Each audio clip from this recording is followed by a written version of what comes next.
ഇന്ന് തൊടുന്നതും പിടിക്കുന്നതൊന്നും പെണ്ണുകുട്ടികൾ പാവമായിട്ട് കാണുന്നില്ല. മക്കളെ, മോളെ, നിന്റെ ശരീരത്ത് തൊടുന്നവനുമായിട്ടുള്ള ബന്ധം നീ അവിടെ അവസാനിപ്പിക്കണം. അവൻ നല്ലവനല്ലടി. എന്റെ പെങ്ങളോട് ഞാൻ പറയാ, ഏതെങ്കിലും ഒരു പയ്യൻ നിന്റെ ശരീരത്ത് തൊട്ടാൽ അള്ളാണ് അവൻ നല്ലവനല്ല.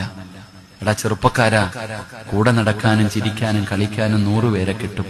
പക്ഷെ കൂടെ കിടക്കുന്നവള് നല്ലവളല്ലെങ്കിൽ പിന്നെ ജീവിച്ചിട്ട് കാര്യമില്ലടാ. എടാ, ഒരു നല്ല പെണ്ണ് ഒരിക്കലും കല്യാണം കഴിക്കുന്നതിന് മുമ്പ് എത്ര അടുപ്പമാണെങ്കിലും നിന്റെ ശരീരത്ത് തൊടത്തില്ല. അള്ളാഹു ഈമാൻ തരുമാറാകട്ടെ. തൊട്ടാ എന്ത് ചെയ്തേക്കണം? വിട്ടേക്കണം. അല്ലാഹ് നിങ്ങൾക്കറിയോ, വലാ തഖറബു സിന ഇന്നഹു കാന ഫാഹിഷ വസാഅ സബീല. അല്ലാഹ് പറയാ, വ്യഭിചാരത്തിലേക്ക് നിങ്ങൾ അടുക്കുന്ന കാര്യം പോലും ചെയ്യരുത്. അത് വളരെ വൃത്തികെട്ട ഒരു കാര്യമാണ്. വസാഅ സബീല.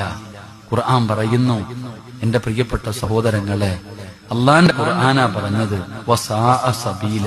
എന്റെ അർത്ഥം എന്താ? അതിനർത്ഥം എന്താ? എന്റെ പ്രിയപ്പെട്ട സഹോദരങ്ങളെ, അത് ചെയ്യുന്നത് ക്വാളിറ്റി ഇല്ലാത്തവരാ. പച്ച മലയാളം ഞാൻ പറയണില്ല. അള്ളാന്റെ ഖുർആൻ പറയുന്നു, ഈ വ്യഭിചരിക്കുന്നത്, ഈ വ്യഭിചാരമെന്ന് പറയുന്ന കാര്യം ചെയ്യുന്നത്, ആ ചെയ്യുന്നവർക്ക് ക്വാളിറ്റി